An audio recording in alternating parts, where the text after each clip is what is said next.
October 1942. For months, the war in North Africa has been at a standstill. The Afrika Korps, battered and running low on supplies, clings to a heavily fortified defensive line stretching across the desert. Rommel, knowing he cannot advance further, has spent months reinforcing his position. Deep minefields, anti-tank ditches, and well-camouflaged gun emplacements stand between him and the British 8th Army. But while the Axis suffer from fuel and ammunition shortages, the British are growing stronger.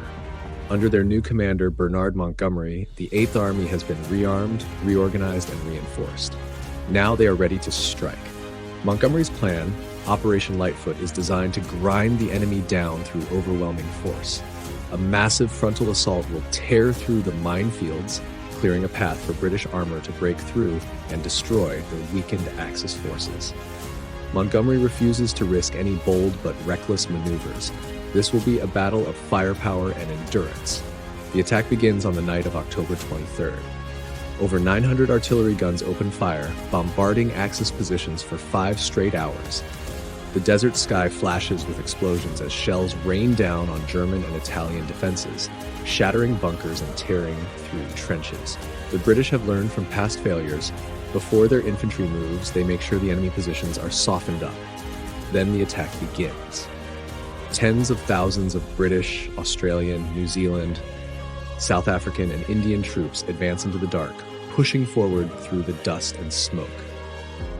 They face one of the deadliest obstacles of the war, Rommel's Devil's Gardens, massive minefields stretching for kilometers designed to slow down any attack. Engineers, under constant fire, work to clear a path, but the mine clearing is slow and costly. Every explosion marks another casualty. At first, the Axis defenders hold. German 88mm anti-tank guns hidden in well-dug positions pick off British tanks one by one. Italian machine gunners fight with determination, mowing down advancing infantry. The Afrika Korps counterattacks, launching small but fierce armored assaults against the British flanks. But Rommel's forces are stretched too thin. Without enough fuel, many of his panzers remain stuck in place. His supply lines have been devastated by British air and naval forces, and his men are running out of food, ammunition, and medical supplies. For over a week, the battle grinds on. Montgomery refuses to commit everything at once, instead applying constant pressure, attacking again and again to slowly wear the enemy down. The Australians and New Zealanders launched repeated assaults in the northern sector, keeping the Germans pinned down while the British armor prepares for a breakthrough. Rommel, realizing the danger, shifts his forces back and forth, desperately trying to plug the gaps. By November 2nd, the pressure becomes too much. Montgomery launches Operation Supercharge, his final push to break the Axis line. Hundreds of tanks and fresh infantry divisions surge forward, crashing into the exhausted defenders. The New Zealand and Highland divisions lead the charge, breaking through German positions and capturing key high ground. The Italians, abandoned by their retreating German allies in some areas, suffer massive losses. Rommel, seeing his army on the verge of total collapse, asks Hitler for permission to retreat. The answer is clear: fight to the last man. But Rommel knows staying means destruction. On November 4th, he defies orders and begins pulling his forces back. Thousands of Axis soldiers, unable to retreat, surrender.